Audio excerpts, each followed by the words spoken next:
নবীর রওজা শরীফ দেখে মন ভরে না, নবীর রওজা শরীফ দেখে মন ভরে না। দিদার দাও গো শাহে মদিনা, দিদার দাও গো শাহে মদিনা। ইয়া রাসূলাল্লাহ ইয়া হাবিবাল্লাহ, ইয়া রাসূলাল্লাহ ইয়া হাবিবাল্লাহ। দিদার দাও গো শাহে মদিনা, দিদার দাও গো শাহে মদিনা। আলহামদুলিল্লাহ। প্রিয় ভাইরা, আপনারা অবগত আছেন গত 3 জুমা ধরে যেহেতু আমি ছিলাম না, আল্লাহ পাকের সান্নিধ্যে আল্লাহ তাআলার ঘরের সফরে গিয়েছিলাম। আল্লাহ তাআলার অশেষ মেহেরবানি, সুস্থতার সাথে আল্লাহ পাক নিয়ে গিয়েছেন, আবার সুস্থতার সাথে ইবাদত সম্পূর্ণ করে আসার মতো তৌফিক দিয়েছেন। আল্লাহর কৃতজ্ঞতা আদায় করছি, আপনাদের কৃতজ্ঞতা ধন্যবাদ জ্ঞাপন করছি। অনেকে দোয়া করেছেন, সার্বিক সহযোগিতার মাধ্যমে আল্লাহ তাআলা কবুল করেছিলেন, বিধায় যাওয়ার সুযোগ হয়েছে। আল্লাহর নিকটবর্তী হওয়ার জন্য উত্তম একটি ইবাদত হলো হজ এবং উমরা, কারণ সেখানে খুদ আল্লাহ পাকের নিদর্শনগুলো স্পষ্ট ভাষায় স্পষ্টভাবে আমরা পরিলক্ষিত করতে পারি। এই জন্য আল্লাহর জন্য তোমরা এ সফর করো, মুফাসসিরগণ লিখেছেন। সম্মানিত ভাইরা, আমি আসার পর থেকে নিয়ে মনের ভিতরে এমন একটা আবেগ আর কষ্ট কাজ করছে, মনে হচ্ছে যে আজকে আবার যাই, বারবার যেতে মন চাচ্ছে। মাদ্রাসায় গিয়ে কোনো কাজে মন বসছে না, কিছুই ভাল লাগছে না, সবসময় মন মরা হয়ে থাকছে, খালি একই চিন্তা, না গিয়ে ভাল লাগছে না, সব কিছু চোখের সামনে ভাসছে। তো বলছে, ভাই প্রথমবার গিয়েছো তো এমন মনে হচ্ছে, দ্বিতীয়বার যদি যাও, তৃতীয়বারের আগে আর এর চাইতে আরও বেশি মনে হবে, আল্লাহর ঘরের মহব্বতে টানে। তো এই জন্য আপনাদের কাছে দোয়া চাই, যে কোনোভাবে আল্লাহ যেন আমাকে আবার যাওয়ার মতো তৌফিক দান করেন। সকলে বলেন আল্লাহুম্মা আমিন। তো মুহতারাম উপস্থিতি, আমরা অতীতের জীবনের অভিজ্ঞতা থেকে যেটা দেখেছি, মানুষ যখন হজে অথবা উমরাতে যায়, তার সেখানকার অভিজ্ঞতাগুলো এসে বর্ণনা করে থাকে মানুষের সামনে। বর্ণনা করার দ্বারা 2টি উদ্দেশ্য হয়। 1 নম্বর উদ্দেশ্য, যেটা আমাদের আসাদে কেরামগণ আমাদেরকে শিখিয়েছেন, প্রত্যেকটা মানুষের মনের আকাঙ্ক্ষা, মুমিনদের মনের ইচ্ছা, আশা, এটা হয় যে আল্লাহর ঘরে কবে যেতে পারবো, আল্লাহর ঘরের বরকতময় সেই স্থানে কবে আমরা যেতে পারবো। মনের ভিতরে আশা, আবেগ, এটা বাস্তবায়ন যেন হয়। আর হওয়ার অথবা বাস্তবায়ন করার মালিক তো একমাত্র আল্লাহ। তো আমাদের চাওয়া, কাকুতি মিনতি, আমাদের আবদার, মনের আকাঙ্ক্ষা, মনের ইচ্ছার উপরে ডিপেন্ড করে আল্লাহ পাক আমাকে আপনাকে কখন কবুল করবেন। বারবার আমরা শুনেছি, দেখেছি, এবং বাস্তবতার আলোকেও আমরা এটাকে নিয়ে ভাবনা চিন্তা করেছি, দেখেছি যে মানুষের লক্ষ লক্ষ টাকা থাকলে, অহর ধন সম্পত্তি থাকলেও একজন মানুষ আল্লাহর ঘরে হাজিরা দিতে যেতে পারে না। অনেক মানুষ এমন আছেন যাদের দুপুরে চাউল কিনলে দুপুরে রান্না হবে, রাত্রিতে চাউল কিনলে রাত্রের রান্না হবে। এমন পরিবারেরও অনেক মানুষ কিন্তু আল্লাহর ঘরে যেতে পারে। কথা বলেন ঠিক কিনা? যেতে পারে।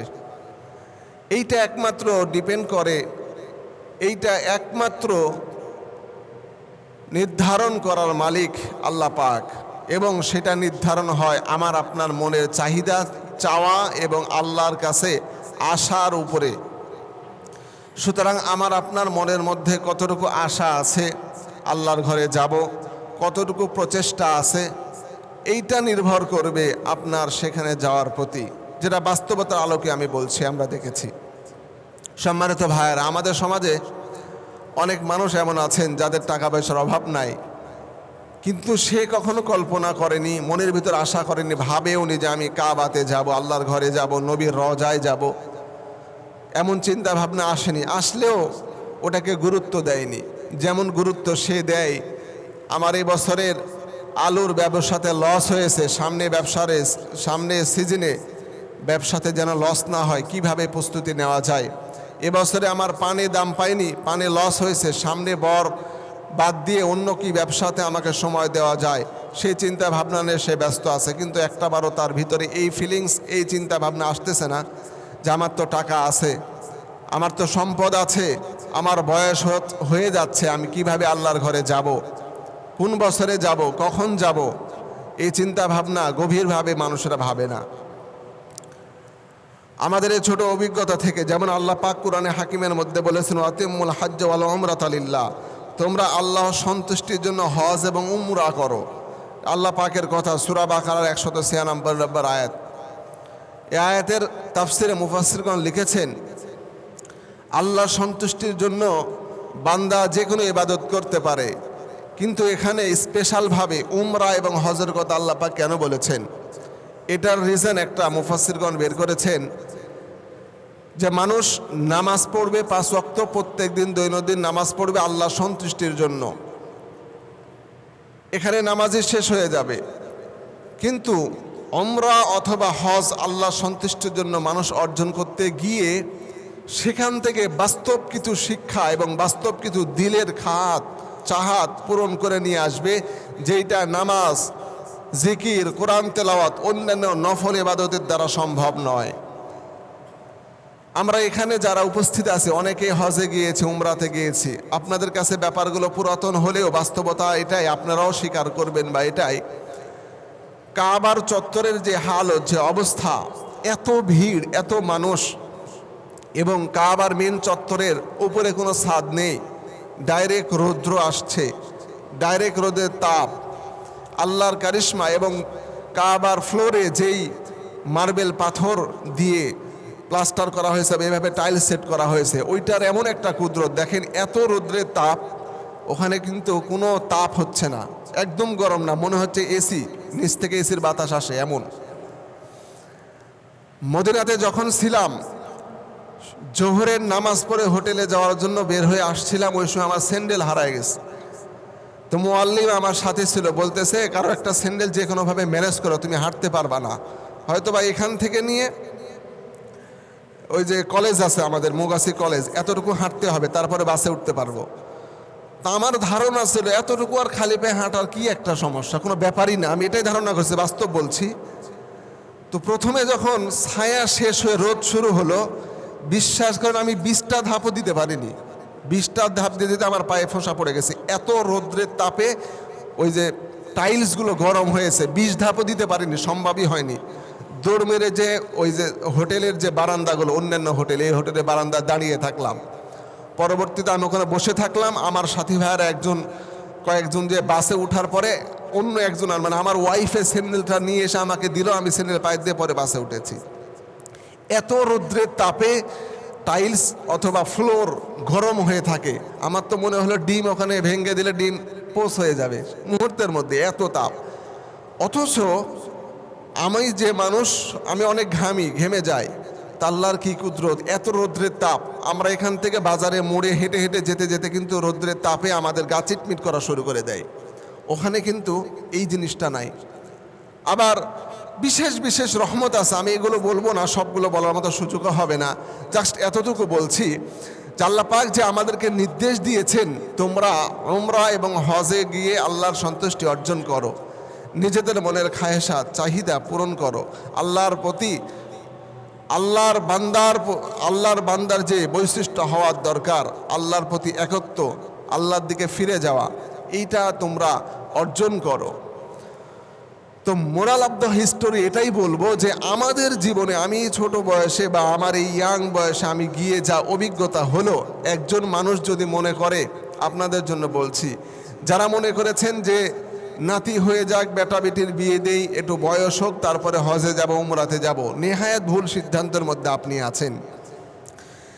যুবক বয়সে ইয়াং থাকা অবস্থায় অথবা শারীরিক সর্বদিক থেকে সুস্থতার অবস্থায় যদি আপনি হজ অথবা উমরা সফরে না যান, তো আমি নিঃসন্দেহে বলতে পারি আপনার হজ উমরা সফরটা বৃদ্ধ বয়সে গেলে পরিপূর্ণ হক আদায় আপনি করতে পারবেন না, এবং আপনার মনের যে চাহাত ইচ্ছা সেটা পূরণ করতে পারবেন না।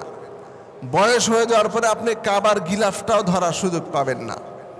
হাজরে আসওয়াতে চুমা খাওয়া তো দূরের কথা, আমি দ্বিতীয়বার যখন চুমা খাই আমি দ্বিতীয়বার প্রায় অজ্ঞান হয়ে গেছিলাম, মানে মারা যাওয়া একটা অবস্থা।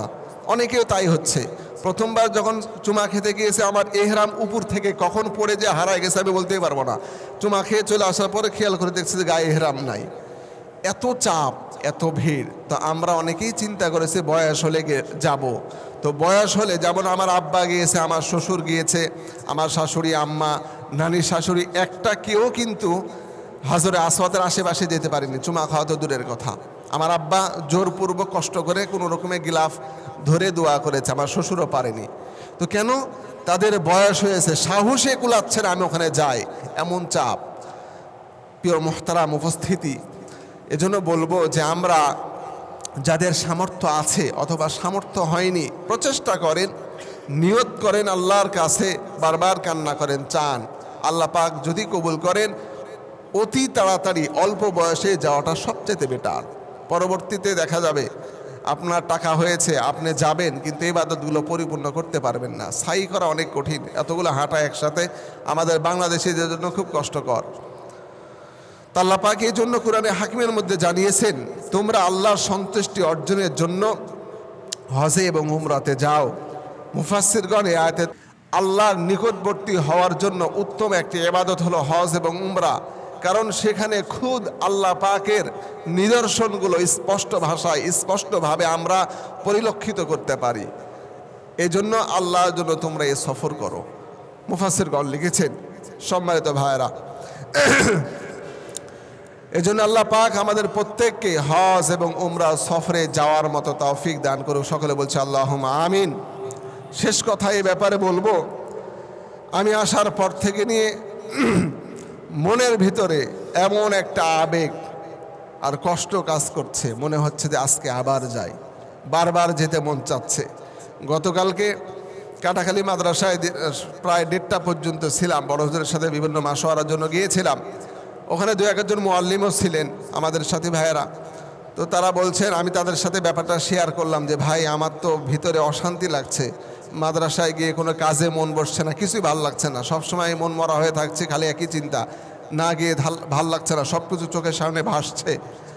তো বলছে ভাই প্রথমবার গিয়েছো তো এমন মনে হচ্ছে, দ্বিতীয়বার যদি যাও তৃতীয়বারের আগে আর এর চাইতে আরও বেশি মনে হবে, আল্লাহর ঘরের মহব্বতে টানে।